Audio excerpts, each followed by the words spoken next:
Since 2015, Jared Stillman has rocked Nashville sports. That team freaking stinks. And now he's back. The takes are hotter than ever. I mean, let's be honest, he just can't coach. Welcome to Stillman and Company. Stillman and Company on the 440 Sports Network, presented by Hiller Plumbing, Heating, Cooling, and Electrical. Of course, we are on the Believe YouTube podcast network. Go ahead, give it a like, and subscribe at Stillman and Co. on YouTube. Again, if you are not subscribed to the YouTube, go get your ass subscribed to the YouTube. Again, we want as many subscriptions as possible. Come on in, bring them on in. Do everything that we're used to doing. Today, on the Stillman and Company program, we will have the first step of the offseason blueprint, which we showed yesterday. And that first step is the current roster evaluation. So we will go over the current Titans roster. How many holes are on this team? How many guys are bona fide NFL starters? How many guys, again, kind of based off of what we did yesterday. First, though, if you're watching the YouTube stream, you're probably thinking, what the fuck is Jared wearing? What shirt is that? So this is my new shirt right here. If you're looking at the stream, it is the Super Sam Chise quarterback t-shirt. That's right. The Super Sam Chise. It is a cartoon version of Sam Darnold holding up the Vince Lombardi trophy. And I did get one made for a certain special somebody over there with the Tennessee Titans, who told me that Sam Darnold wasn't very good. Okay, now that that's out of the way, let's get to the evaluation. First, let's, though, talk about Hiller Plumbing, Heating, Cooling, and Electrical. They are the presenting sponsor of the Stillman and Company program. We are forever thankful for them. They've been in business since 1990. They are family-owned and operated with 100% satisfaction. If happy, you'll be, the service is free. If a customer is not pleased with the work performed, Hiller will make it right. Learn more at happyhiller.com. Professional, experienced, trustworthy technicians who come into your home and leave it clean and better than they found it. Care is their core value. They believe that when they care about others, everybody wins. That's why they'll take care of the customer on every job, every time. I know this. I use Hiller at my home. I absolutely love them. That's Hiller Plumbing, Heating, Cooling, and Electrical. Proud supporters of the Preds, the Vols, and Vandy. Hiller. Call the Happy Face Truck today. Okay, let's get to the roster evaluation of the Titans. Again, I am doing this as if I were the general manager of the Titans, the GM, Jared Stillman, and the offseason plan. Now, when it comes to roster evaluation, this is not about who else is out there in free agency. That's setting the free agent board. This is not assuming that the Titans are going to draft Arvell Reese with the 4th overall pick or Ruben Bain with the 4th overall pick, because, again, that's setting the draft board. That is a totally different discussion. That is stuff that we will do next week. But before you go into the offseason trying to build a football team, you have to know what you currently have as far as your roster is concerned. And that takes us to the roster building portion here. Number one, we're going to build the roster around Cam Ward. We talked about that at length yesterday. Number two, we need to figure out who is a bona fide NFL starter, as in that guy would start for 32 teams across the league. How many of those are on the Titans? Who is a starter that is on your team that you'd like to improve, but you know what? You can live with that guy starting.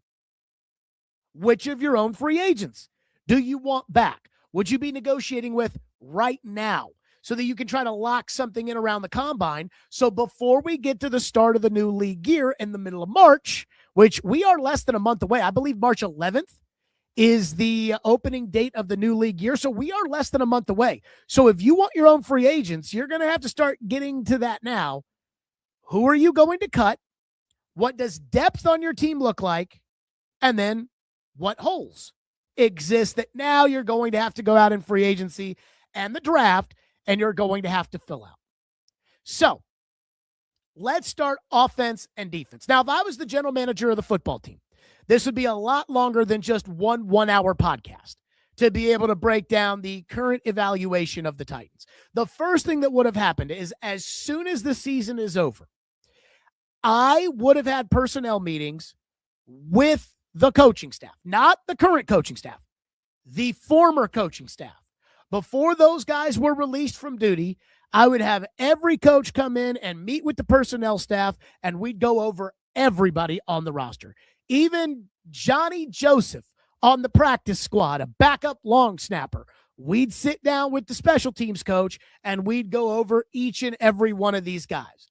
Now, when we talk about the delegation that maybe Mike Borgonzi has with all of his ex-general managers working for him, that could, in theory, be something that he delegates to somebody else. He could delegate that while they're going through a coaching search and trying to figure out who they want to hire. They could delegate that to a Reggie McKenzie and say, all right, Reggie, you meet with the coaches and you get me the list, so that when it comes to Chig Okonkwo, and we talk about what Chig can do and Chig can't do and what Chig might be able to do in the future, and we've talked to his tight ends coach about it, you've got the information. I don't have to be there. I trust you. If I was general manager, I'd want the information myself because I'm the one making the call. So I would want to sit down with the coaches after the season's over and go over each and every player on the roster with what they think before then we transition that into what we as a personnel department think about the guys on our team. So this would have happened weeks ago as far as what the former coaching staff thinks of those guys. Now, the new coaching staff was announced yesterday.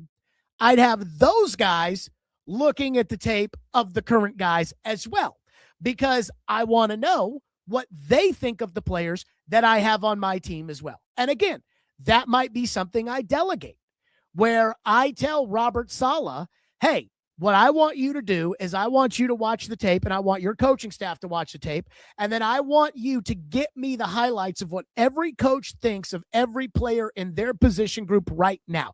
And that does include pending free agents. So let's figure it out right now. What do you think? What do you know? What do you like? Etc. So that would be a lot of work that we're just kind of brushing over. So let's get to the first step in this, which is, who do you have that is a bona fide NFL starter? And let's start on offense. So we're going to go offense, then we're going to go defense. I came up with two guys. And Cam Ward would not start for all 32 teams in the league because he wouldn't start for Buffalo. But for right now, for this plan that we're putting in place for next season and for the long haul of Titan football, Cam Ward is the starting quarterback. So Ward is a bona fide starter. I have two. I have Skoronski at left guard, and I have Ward at quarterback. Those are the two bona fide NFL starters, period, on the offensive side of the ball. Again, I think Skoronski starts at guard for probably any team in the league. Ward, he's your franchise quarterback. I guess I'm GM Jared Stillman here, so he's our franchise quarterback. We are building our plan around Ward, bona fide starter. We're not looking for someone to bring in for competition. We're not looking for somebody better this offseason. Cam Ward is the quarterback, so Ward and Skoronski are the two guys. Go ahead and lock them in. Then we go to the second step. Starters we can live with. So these are guys who they're solid players maybe, or they're starting players, but there's something about them that just drives you a little batty. You'd love to be able to improve, but if you did, it would cost resources, and would you be better off with your resources somewhere else? So who are the starters that we can live with on the offensive side of the ball so that they already have them and they're under contract for next year, and we don't have to say, all right, you have to go into free agency and fill that hole too? Well, we already have Skoronski and Ward as two of the starters. And so with that, I came up with Dan Moore at left tackle, J.C. Latham at right tackle, Chim DK as a slot wide receiver, and then I put Tajay Spears in as a third down running back. Now, I think it is just absolutely inexcusable that the Titans used a third-round pick on a third down running back, because that's what Spears is. Spears is not an every down running back. I talk about wanting to build a team where we pound the football and we run it so that we take the responsibility off of Cam's plate. We want to shorten the games. We want to play defense. And then we want to give Cam a chance at the end of the game to go win it for us. That's what I want as the general manager for the 2026 season. And Tyjae Spears is a third down running back. He is what Dontrell Hilliard was before him, because Derrick Henry's not a third down running back. Spears is a catch the ball out of the backfield kind of guy. He can run it, but you're not going to hand him the ball 23 times a game. I kind of want somebody at running back that I can hand the ball to 23 times a game. That's not Spears. So Spears is a third down back, which every team needs a third down back. Tom Brady made those third down backs household names. Guys like Kevin Falk, who was really his go-to third down back in the beginning, or guys like James White, Dion Lewis, those kind of players. That's what Spears is.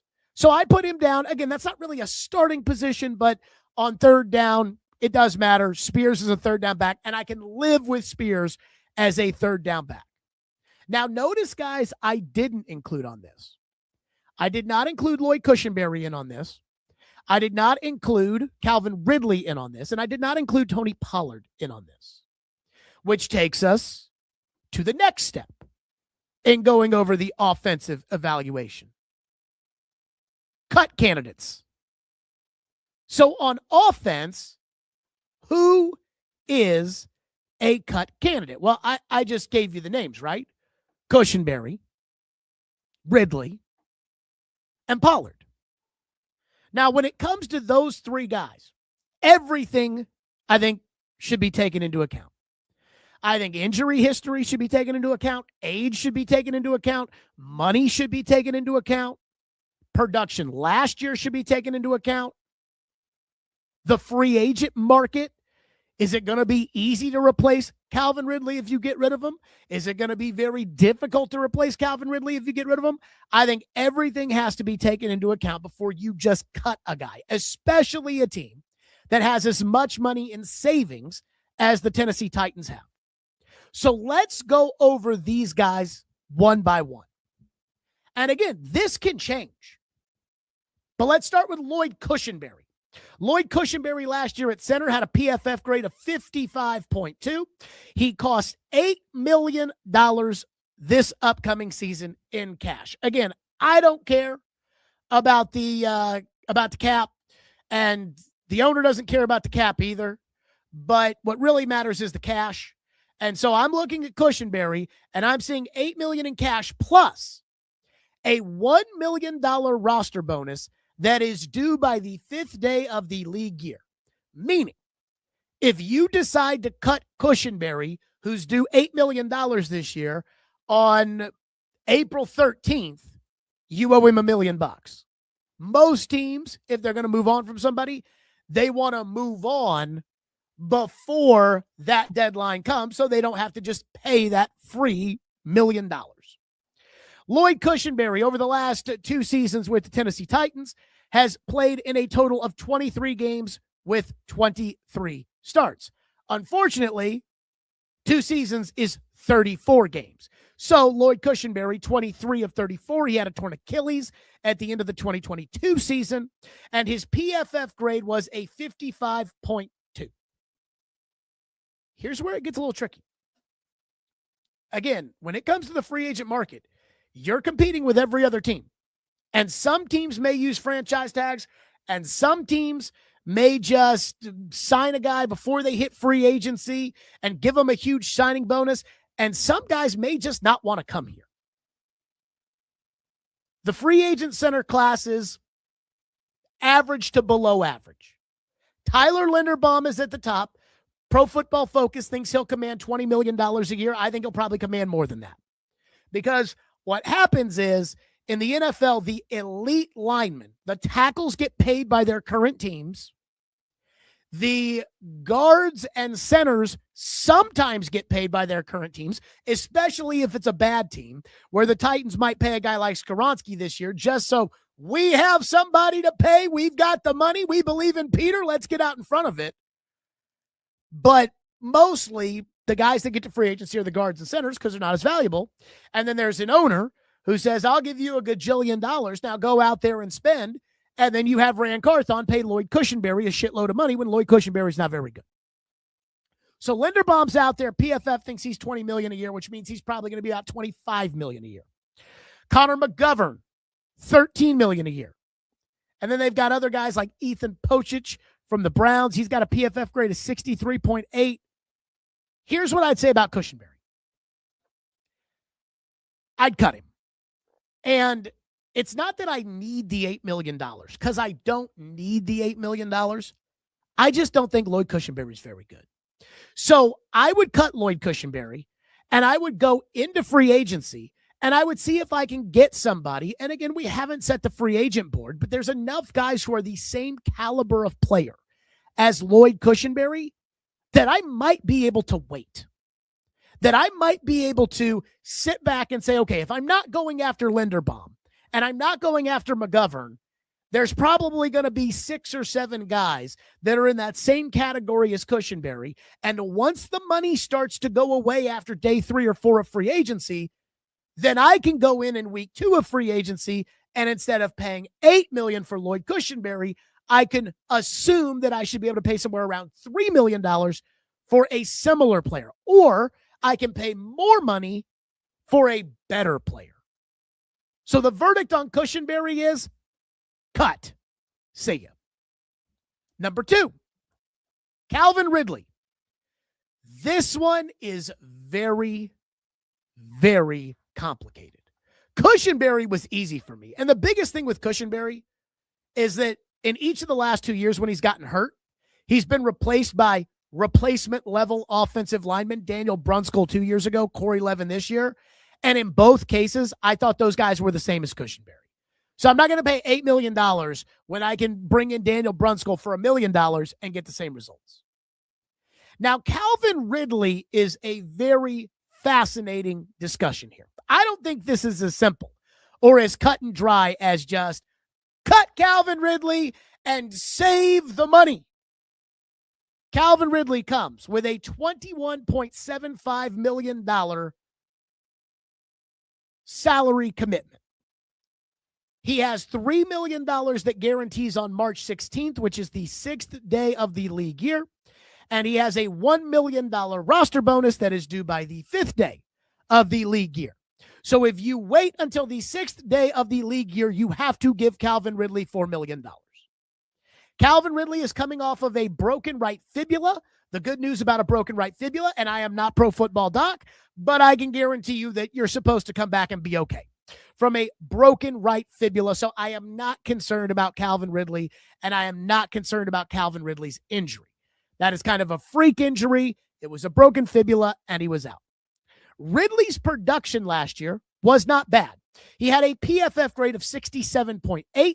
That's in line with the PFF grade of 73.1 the year before and 71.4 the year before that. Calvin Ridley in each of the last 3 seasons, I think, has been somewhat consistent. Calvin Ridley has played in 17 games in 23. He played in 17 games in 24. And he played, before breaking the fibula, he played in 7 games last year. Ridley averages per game over a 17-game season, or I guess per season, he averages 1,000 yards. And again, there is not a statistic on here when it comes to Ridley that would show to me a decline last season before the injury. Calvin Ridley's yards per reception last year, 17.8. That was up from 15.9 the year before and 13.4 the year before that.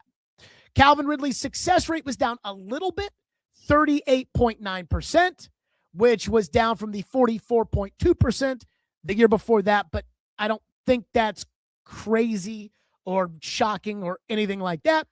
And his yards per game last year were 43.3, which is the lowest of his career. But Ridley, generally speaking, averages about 60 yards a game. Let's not forget those first 7 games, the Titans were breaking in a new quarterback. Brian Callahan was the coach, and the offense was a mess. Playing teams like the Colts, who were on fire, the Texans, the Rams, the Broncos. There's a very front-loaded defensive schedule. So I look at Ridley and I say, hey, he's still the same guy. Now, Calvin Ridley will be 32 years old, and that's not good. Now, people tried to argue that it was okay when they signed him that he was older because, well, he had gotten suspended, and I don't totally buy that. As far as the free agent class is concerned, when it comes to who's out there, George Pickens is the top name. Again, we haven't set the free agent board yet, but just looking at the depth of receiver, George Pickens is the top name. I expect Pickens to be franchise tagged and probably traded because I just can't see Jerry going forward and giving Pickens a big contract, but I could see him tagged and played. That's $28 million on the tag for Pickens. Alec Pierce is number 2. I expect Alec Pierce to get tagged or to sign an extension in Indianapolis. If I had to guess, I say he signs an extension in Indianapolis because Indy does like to get deals done with their guys, especially homegrown guys. But regardless, I don't think Pierce actually hits the market. I think he is staying in Indianapolis. Mike Evans, $18 million. Don't think Mike Evans would want to come here. That's what PFF projects him. Then there are the names of the available receivers, and this is where it gets very tricky and interesting for me. Jawan Jennings is the 4th highest graded free agent receiver according to Pro Football Focus. And they expect Jawan Jennings to sign a 3-year contract for $16.67 million, which is significantly less than the $21.75 that you would have to give Calvin Ridley. Jawan Jennings, a very productive receiver. Robert Saleh obviously knows Jawan Jennings. They were both in San Francisco a year ago. And Jawan Jennings' game is not built on speed, which means that he should, in theory, age gracefully. But Jawan Jennings, to me, has serious character concerns. And I mean serious. Going back to his time at UT. Again, I don't know what happened between him and the Browns last year, but for Shelby Harris, an experienced NFL player, to go to the media after the game and call him a hoe, that stood out as well. Again, what am I talking about wanting on my team? Dependable, accountable, reliable. Is Jawan Jennings that?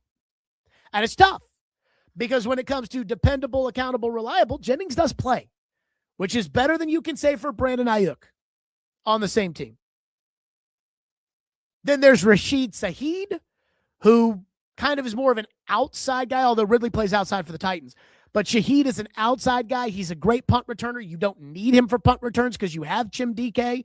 But Shaheed would bring much-needed speed to the Titans. They expect $14 million for Shaheed. I think Shaheed's going to get north of $20 million. Wan'Dale Robinson had a good year last year for the Giants. We know about the connections with Brian Daboll. Would Wan'Dale Robinson be a guy? PFF projects Wan'Dale Robinson to make $21 million a year in free agency. And so that would essentially be the money that you're giving Ridley, though there would be bigger signing bonus and more guaranteed money to give to Wan'Dale Robinson. And then there are the veteran guys. Christian Kirk, Keenan Allen, Kendrick Bourne, DeAndre Hopkins, etc. And I try to say to myself, where does Ridley fit on this list? Because Calvin Ridley probably, if he were to go into the free agent market at 32 years old, is probably in the same category as Christian Kirk. And Christian Kirk is going to make something like $6 million on a 1-year deal. Brandon Cooks is going to probably take a 1-year deal at $6 or $7 million. This is where I am really, really conflicted. If I get rid of Calvin Ridley, and again, we talk about the difference between bona fide NFL starters like a Skoronski and a starter I can live with like J.C. Latham at right tackle. Ridley is a starter I can live with. But I don't think he has an open market value of $21.75 million. And then if I get rid of Ridley, a starter I can live with, at $21.75 million, then I have to replace Ridley with another starting caliber receiver. So the argument then has to be, well, are we okay if Wan'Dale Robinson gets a huge offer from somewhere else? If Rashid Shaheed gets offered north of $23 million, which again, free agency, teams get crazy, you know that. Jawan Jennings gets tagged in San Francisco. I'm not sure I expect that, but they'll have that Ayuk money, so maybe they keep him. Are we okay saying, all right, well, let's just bring in Kendrick Bourne 1 year, $4 million, 1 year, $6 million, bring in Kendrick Bourne, and then save basically $16 million on Calvin Ridley? And then I think about it like this too. Ridley has experience with Cam Ward. A lot is changing around Cam Ward. The offense is changing. The coaching staff is changing. Even the way the coaching staff communicates with the quarterback is changing because now you have a defensive head coach. Ridley spent a lot of time with Ward. And I still remember this cut the Titans put out there 2 years ago in training camp where Chris Harris, the then defensive backs coach, went to Ridley and said, "You're the hardest worker I've ever been around." I think right now, if I were the Titans, I'd go to Calvin Ridley and I'd ask Calvin Ridley to take a pay cut. And I think I would be comfortable paying Ridley $16 million a year. Like, that's where I would look at him and say, you're scheduled to make essentially 22. I don't think there's 22 for you on the free agent market. Let's do 16. And by doing that, I'll guarantee your $1 million roster bonus next year in 2027. And we'll keep your $22.25 million salary the same for next year. So regardless of what happens, you'll get $1 million next year, no matter what. So you're going to give up about $5 million this year, but you'll for sure get $1 million next year. I think he'd take it. And I'd want to say that he'll take it. If he doesn't take it, I might have to cut him. But what's tough about that when it comes to the Ridley front is, okay, well, now I cut him and I get the $21 million back. Now I have to get Shaheed. Now I have to get Jawan Jennings. Now I have to get Wan'Dale Robinson. And I don't know what their markets are going to be. And the Titans probably are going to draft the receiver somewhere decently high in the draft with the first or second pick that they have. I'd like to have a veteran in the room. And $16 million is not chump change for Calvin Ridley. Really 17 when you factor in the $1 million he gets no matter what next year. I think Ridley would take the pay cut. In fact, maybe I'm being too nice and not asking him to take enough of a haircut. But I do believe that if he goes into free agency, he's in that same group with Christian Kirk and Keenan Allen and Kendrick Bourne, and those guys generally sign for like 1 year, $6.5 million. And there's going to be more guys that get dumped into that group, whether it's DJ Moore, whether it's Stephon Diggs, whether it's... So I'm thinking about Ridley like this. I'm committed $4 million if I wait until after the 5th day of the league year. Well, I will know who is going to be cut. So whether there's a DJ Moore out there for me to go get, I will know who's out there before the start of the league year. If I go to Ridley and I ask him to take a pay cut and he says no, well, now I will wait until the very last second before I cut him. Because again, $3 million guarantees on March 16th, and his $1 million roster bonus is due on the 5th day of the league year. Well, if I go to Ridley and I ask him to take a $5 million pay cut and Ridley says no, well, I'll keep him for $21.75 million. And then once I sign Rashid Shaheed, I'll cut him. And I'll probably at worst be out $4 million. But the truth is that'll probably all happen before the 5th day of the league year. And then I'll just cut him and he'll get nothing. And when I cut him and he gets nothing, now he's fucked because he goes back into that mix with the guys like Christian Kirk and Kendrick Bourne, and the big money for guys around the league is gone. So I think Ridley's going to take my pay cut. But I also think that Ridley's a solid player. I think he even showed last year before he got hurt that he's still solid. So where I sit when it comes to Calvin Ridley, I am going to wait and see. And that takes us to our third candidate when it comes to cuts, and that's Tony Pollard. Tony Pollard had a PFF grade last year of 67, and the year before that, 68.7. So he's an above-average running back. He's due $7.25 million next year. The free agent class, according to Pro Football Focus, expects Kenneth Walker to be the top guy on the market at $9 million. Well, if Kenneth Walker is $9 million and Tony Pollard is $7.25, Tony Pollard's making too much money. Breece Hall is expected to be $12.3 million. Trevor Etienne is $11.5 million. Rico Dowdle is expected at $8.5. Tyler Algier at $9 million. Javonte Williams at $7.76, which again is in line with Pollard's $7.25. There are other guys also that will hit the market: J.K. Dobbins, Rashad White, and Kenneth Gainwell. This one's very simple to me. I want to run the ball, and I want to run the ball 20 times. And then I want to bring in Tajay Spears on third down. So a guy like Kenneth Walker would be perfect, because I'm going to turn around and hand the ball to Kenneth Walker 24 times a game. Now, I don't think Kenneth Walker is going to get to free agency, and I don't know if Kenneth Walker would want to come to the Titans unless you just absolutely blow his socks off. None of those other guys really strike me as the true bell cow running back that I need. But my guess is there's going to be enough guys out there that I can let Tony Pollard go into free agency. And if I have to sign Taylor Algier, I do. Same difference. If I end up signing Javonte Williams, same difference. Even if I pay a little bit more money, same difference. Verdict, cut on Tony Pollard. Or if Tony Pollard's willing to take a pay cut to go to about $4 million, then we can discuss. But as of right now, I'll wait and see on Pollard. See, again, I can wait and see. I don't have any money that I have to pay Pollard, at the beginning of the year or anything like that. So I can do what the Bengals did a couple of years ago when the Bengals signed Zach Moss and turned around and traded Joe Mixon. So I can keep Tony Pollard with the expectation that I'm going to get rid of Tony Pollard once I get somebody better.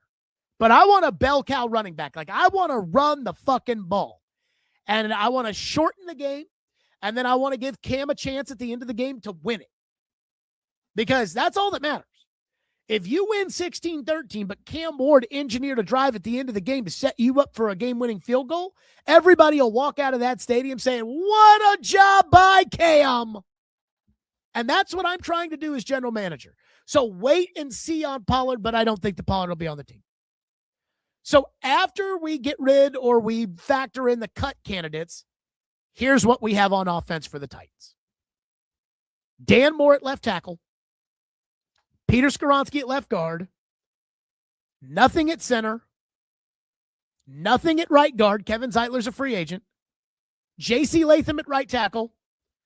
No tight end. Calvin Ridley at wide receiver. Chim DK as our second wide receiver, although Chim DK is going to play the slot. Nobody as that third receiver. Ward at quarterback. Nobody at running back, although we can keep Pollard and we'll wait and see. Let's just go ahead and put Pollard in there because we're going to wait and see on Pollard before we cut him. Spears is the third down back. That leaves us with holes at center, right guard, tight end, and one of our receiver spots. Current free agents. Kevin Zeitler last year had a PFF grade of 74.5. They assume at PFF that he will get 1 year, $9.5 million. He got 1 year, $9 million last year. The guard market is average. I'd be willing to bring him back on a 1 year, $10 million contract. I like continuity on the offensive line. He's played next to J.C. Latham. I think that will help J.C. Latham. I like the veteran in the room. And no free agent guard is head and shoulders better than Zeitler. His run blocking last year was 20th of 81st, which I don't necessarily love. And the guard market is average. Now, if Zeitler doesn't want to come back at his age, that's fine. There are guys like John Simpson out there that I can go target in free agency. I'm not going to lose my shit over a guard. Then there's tight end. And this is the big Question. Chig Okonkwo at tight end. Chig had a PFF grade last year of 59.9, but he actually had a very good pass grade at 67.1. It's his 27.9 run blocking that is a problem. What did I say? The number one goal is for this upcoming season. It is to build the team around Cam Ward. And what is going to be the number one way in which we build the team around Cam Ward? We're going to run the ball, and we're going to play defense. We're going to utilize play action passing. And then we've got to get some guys for Cam to throw the ball to late in the game so Cam can win the game for us. The problem with Chig is that Chig does help us when it comes to late in the game. Cam's got the ball in his hands. We need Cam to make a play. We want Cam to win this game for us. Chig very much is a factor at that point. Chig is a factor on third downs. And Chig is a factor on first downs because when it comes to having Chig in the game, he can catch the ball and run with it. The Titans don't have a lot of guys who can run. DK can run, and Chig can run. But I can't get over that 27.9 run blocking grade. Now, people are talking about franchise tagging Chig. That's $16 million bucks. Absolutely not $16 million for Chig. I'm not franchising him. I don't even think you could convince me to transition him. And nobody ever uses the transition tag anymore, but it would make sense. It would say, okay, Chig, go get a contract and we can match it or not match it. Or you can just sign the transition tag tender, which he probably would. I don't think there will be a market for Chig that is anywhere near that $16 million franchise tag. And if I'm focused on running the ball, I need to get a better run blocker as my tight end one. Now, that doesn't mean I'm closing the door on Chig, because Chig could be one of those guys, given that terrible run grade, who gets out there into free agency, and there's just not anything out there for him. I remember that happened to Logan Ryan when he left the Titans. Logan Ryan, solid corner in 2019, and there just wasn't any market. And maybe that happens for Chig. I don't know. Maybe Vrabel jumps at the opportunity to go get Chig, though he does have Hunter Henry, who's a much better player. But I think I'd let Chig go into free agency. I do think Chig would be a big part of third down and 2 minutes, which are important for Cam. And I'm not ruling out bringing Chig back. But I think I let him go into the market because I need a better run blocker.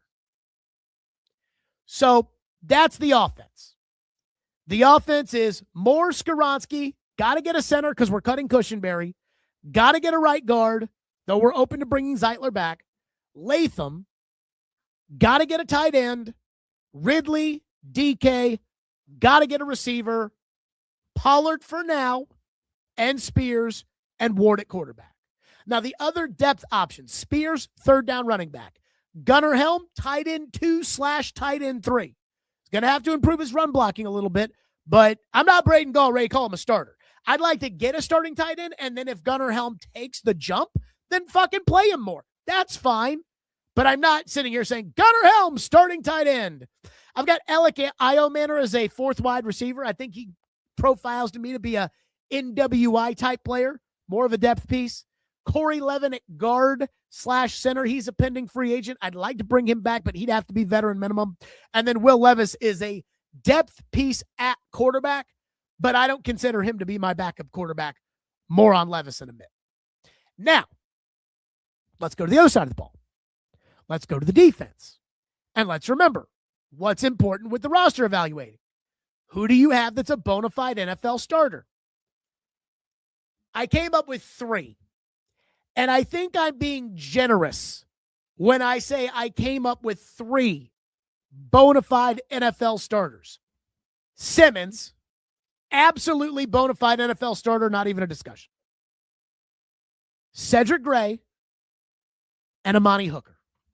And I am skeptical on both Cedric Gray, who I think is undersized, and Amani Hooker, who, quite frankly, I thought played like shit last year. You know, everybody will tell me that Cedric Gray got about a gazillion tackles and that, oh my God, Cedric Gray had so many tackles. And that's great. But it's like Keith Bullock said last week. When you're losing every game, the other team is going to run the ball, and of course you're going to make a bunch of tackles. But how about you make some plays, force some fumbles, get some interceptions? How about that? But I'll put him as a bona fide starter right now. He'll start next year for me. That's fine. Starters I can live with. I added 2. Tavondre Sweat at defensive tackle, though I don't know if a nose tackle really fits into Robert Saleh's traditional 4-3 scheme. And Cody Barton at inside linebacker. Now, I put Cody Barton as a cut candidate. Last year had a PFF grade of 52.5. Barton is solid. Here's the thing, though. Barton played 1,000 snaps last year. That's dependability. Again, when it comes to dependability, reliability, accountability, Cody Barton was a team captain. Everybody seems to say he's a team leader. He's only making $6.5 million. He stays. And plus, Cedric Gray is my number 1 inside backer, and I bet the Titans play a lot of one linebacker football next year. Now, the cut candidates. L'Jarius Sneed. L'Jarius Sneed's PFF grades with the Titans. 50.4 last year and a 49.5 the year before that. Sneed has played a combined 662 snaps over the last 2 seasons. That is awful. I think Sneed will actually be fighting for his $7.5 million in injury guarantees for next season. And I bet he probably gets it because he's absolutely injured and everybody knew it, apparently, except for Rand Carthon. That said, cut. And even if you have to pay the $7.5 million to Sneed, which, I mean, come on now.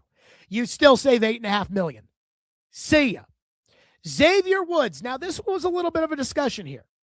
Because with Xavier Woods, he had an okay season, PFF grade of 65.4. Now, his tackling was not good at 33.4. But if I cut him, I only save $4 million. However, I think he's too redundant. When I have Amani Hooker in there, last year, Xavier Woods played a career-low 526 snaps, which generally speaking, I wouldn't get rid of somebody that I know can play in the NFL and who traditionally is dependable and reliable. But I just don't see what purpose he has on this team. So I cut him and I save $4 million. As far as the pending free agents are concerned, Arden Key, goodbye. Sebastian Joseph Day could return as a depth piece. Last year, Joseph Day was valued at $6.5 million. I mean, I'd probably bring him back for $3.5 million, but he's a depth piece.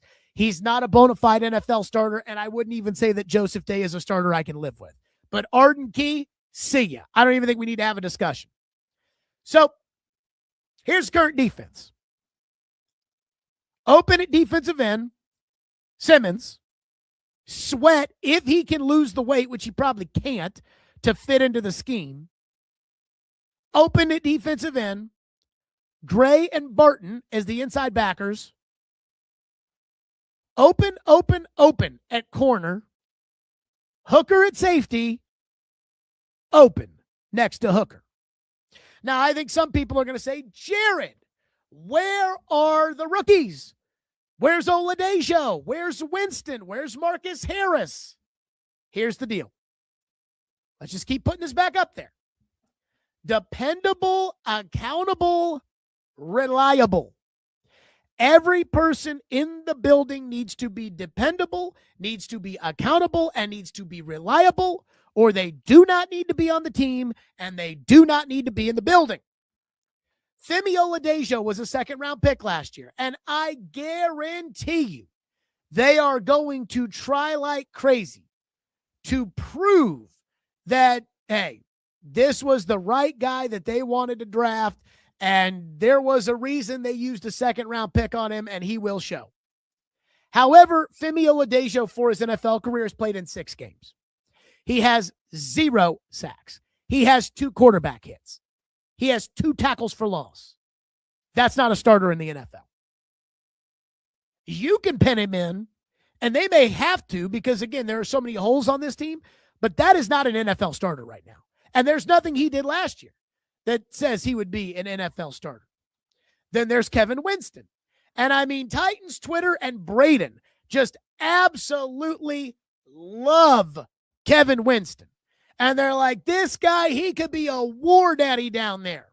I remember when they drafted him, and I was a little bummed out because they didn't draft Nicky Manwari, who I went into that day saying, hey, I want either Donovan Ezeraku or Nicky Manwari. Those are the two guys that I'm circling, and I'm saying, hey, I have one of these guys. They traded the pick. Seattle drafted Manwari. Manwari is a stud. And then the Titans drafted Winston in the 3rd round. And all of the scouts and film gurus kept saying Winston is like Manwari, except Winston is coming off of an ACL tear. Well, again, reliability does matter. Kevin Winston, 6'2", 213, good size. But he played in 10 games last year, started 6. He got hurt at the end of the season. And I always say, injured guys stay injured. And so I know we want to just go ahead and put Winston in there and say, no, Jared, he'll be healthy this year. But I just don't believe in building a team that way. So I have to consider him a depth guy instead of saying, yeah, he's a starter. I'm not ready to do that. They're going to do it because they drafted him, and they're going to try to protect themselves by saying, no, we believe he can start. He'll be okay. But when I approach this GM role that I'm doing here, I look at it like if I was GM of the team and I believe in doing your job instead of protecting your job, so I can't put him down as a safety. I have to get another safety, period. And then Marcus Harris did post a 68.4 PFF grade, but he played 342 snaps, and he got injured. So I'm not putting him in the starting lineup. So I consider them depth. And then there are other guys. Jalen Harrell is a depth guy. James Williams, an inside backer, is a depth guy. I don't know exactly, how they're going to move their DTs around, but there's enough depth pieces. But a guy like Jalen Armour Davis, he is not a starter. And I'm not putting him in as a starter. And I understand Brownlee wasn't their cup of tea, but be a lot easier if there was a Brownlee to put in here. Which now takes us to the overall holes. 2 defense. This is what the Titans need. This is incredible, by the way. And this is why, again, we're evaluating the current roster, and then we can set the free agent board, and then we can set the draft board. But here are the holes. 2 defensive ends, 1 center, 3 corners, 2 safeties, 1 wide receiver, and that's if you keep Ridley, 1 starting tight end, and 1 right guard. And that's also if you keep Tony Pollard. Now, what's important to remember is the money. Over the last 4 years, the Titans have been 25th in the NFL in payroll, assuming the cap will be $303 million. And the Titans had $165 million in commitments before the cuts. If Amy Adams Strunk lets me spend 25th in the league, the Titans will have a cash budget of $305 million. That's 305.6, so really 306. And it's 165 before the cuts. Cushenberry out at $8 million. Sneed out. Let's assume he gets his $7.5 million injury guarantee. That's $8.5 million. Xavier Woods out. That's $4 million. That would put the Titans at 144.4 in commitments, which would give them $161.2 million to spend in free agency. Factor in $30 million for the rookies, and you're looking at $131.2 million to be spent on the 2026 Tennessee Titans payroll. And that is before we factor in a pay cut for Ridley or a cut of Ridley, and same with Pollard. Next week, the good stuff. Setting the free agent boards and setting the draft board before the combine. And for that, I'm very, very excited. Okay, let's get to some other stuff here today on the program. First and foremost, Will Levis. Said more on him in a second. Will Levis went to Instagram and posted a video of him throwing a ball around, talking about, well, the football season, we don't have any football, so here's some videos of me throwing the ball around to get yourself excited. Let me just have a talk about Will Levis here for a second. My plan for building this team as GM Jared Stillman of the Titans is around Cam Ward. The team used the number 1 pick on him. They've spent $30 million plus on him. He was the starting quarterback last year. He's in his young 20s. I wouldn't have picked him, but guess what? He's the quarterback. I need a professional veteran backup behind Cam Ward. Some people yesterday in the chat were cheering for Jameis Winston. It can be Jameis Winston. I'm fine with Jameis Winston. It can't be Will Levis. And I don't know what you're going to get in a trade for Levis. Probably not much. But here's why Will Levis can't be on my team. Will Levis is not dependable. He is not accountable. And he is not reliable. What came out last year when Levis decided to have the surgery to miss the season? It came out that the Titans were unhappy with that decision. We had the Pro Football Doc on our show at the Super Bowl, and I asked about the Levis thing. And he said, as a team physician, and he had never evaluated Will Levis, but he said, as a team physician, timing matters. If Levis had the surgery as soon as the season was over, Levis would have been ready to go for the season. Instead, Levis drug out the process, and to a lot of people with the Titans, it seems like got upset about Cam Ward essentially being given the position and drafted number 1 overall, and his protest behavior was to go ahead and have the surgery right before the start of camp and then go live in California and mind his own business.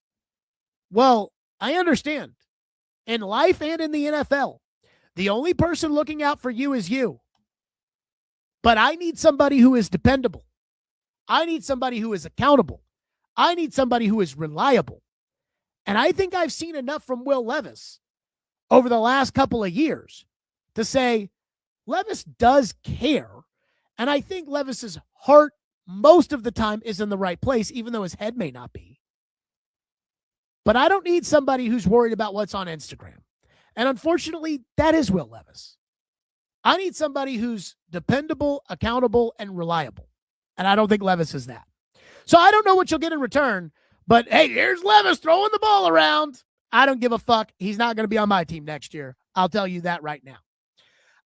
Another thing I want to touch on, and this was, I don't really know exactly how to feel about this. So yesterday, Robert Saleh announced his coaching staff, and there was a name that kind of caught everybody's eye at the end of it. Linebackers coach Dave Borgonzi. Now, Dave Borgonzi is the older brother, I believe the older brother, to Mike Borgonzi. Now, also, Robert Saleh hired his cousin as a quality control guy. And so Dave Borgonzi is going to be the Titans linebackers coach. Now, Dave Borgonzi is not some slapdick, at least according to his resume. I mean, this is a real coach.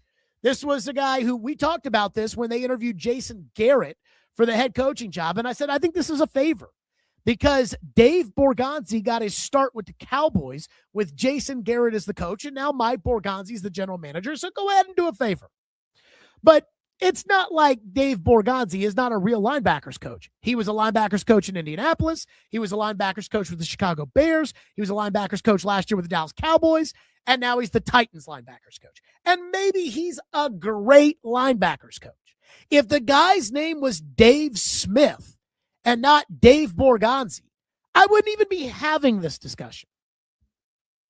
But the Titans have got to get out of the business of looking like a rinky-dink organization and hiring the general manager's brother to a coaching position is what rinky-dink organizations do.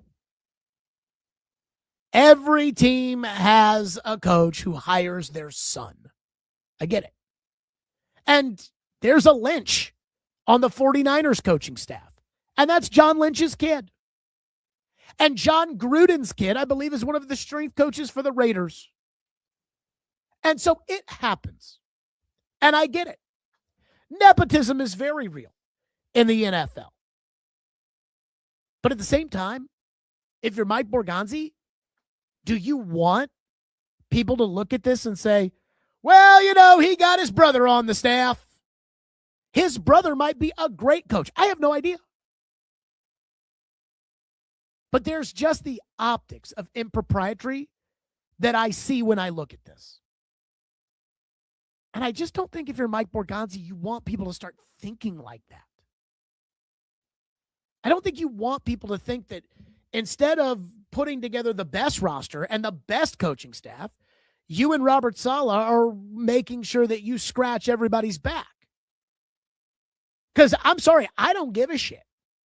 If your brother doesn't have a job, if there's a better linebacking coach that you can go get instead of your brother, go get him. Now, they'll tell me that there wasn't, but that's not what it looks like. And so I understand this is just kind of the way life works. This is kind of the way the league works. Owners' kids are everywhere. Amy's son-in-law always gets thanked at the podium. I don't know if you guys have noticed that. Rand Carthon thanked Amy's son-in-law when they hired Brian Callahan. And Mike Borgonzi thanked Amy's son-in-law at the trade deadline this past year for the player development program or whatever the fuck that is. So that's kind of their thing. But it does look like a clown shit move. And the guy might be a great coach. Again, he's been a linebacker coach a lot of places. But it looks like, hey, you know what? I'm going to hire you to be head coach, and I'd like you to hire my brother. And again, it's not like we haven't seen GMs and coaches butt heads before. And if the GM and the coach butt heads, where do you think Dave Borgonzi is going to land on that one? So I know the Titans will paint some hunky-dory story about how this is the best linebacker coach, and oh my God, thank Jesus we can get him. But it looks like they hired the GM's brother because the GM wanted his brother hired on the coaching staff. And I'm not sure I like that. And then finally, today, I'm not surprised this happened, but I am disappointed. The NFLPA every year comes out with their team report cards, and boy, is it juicy.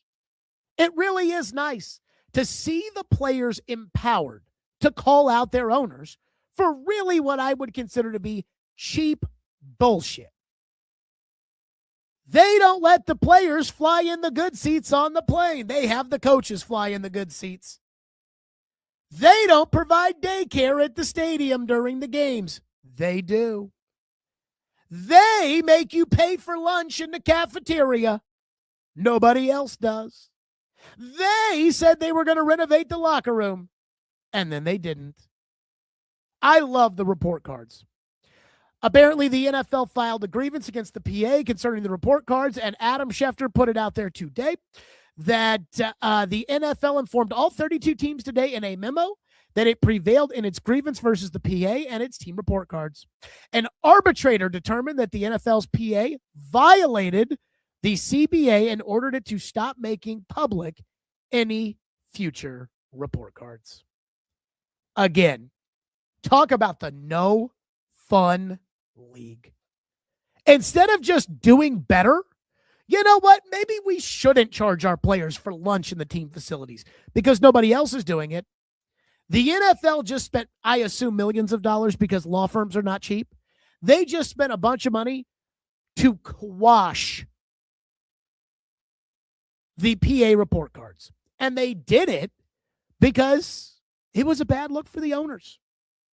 You think Clark Hunt, who was going to 3 Super Bowls in a row, winning, 3 and 4 years, back to back, building a dynasty, F as an owner. You think he liked that? I don't think so either. You think organizations like being called cheap? Trust me, I used to work for a really, really cheap organization. Ask anybody who works there now. There's a reason that only I went to the Super Bowl when I was there, because I paid for it. That's why. You think they like being called cheap? I don't think so. So, when it comes to the NFLPA report cards, I understand why the NFL did what they did. I'm not surprised the NFL did what they did. But let me just say this as a fan. And I'm a fan who calls players soft and who I think calls it both ways. And I would just say, boo!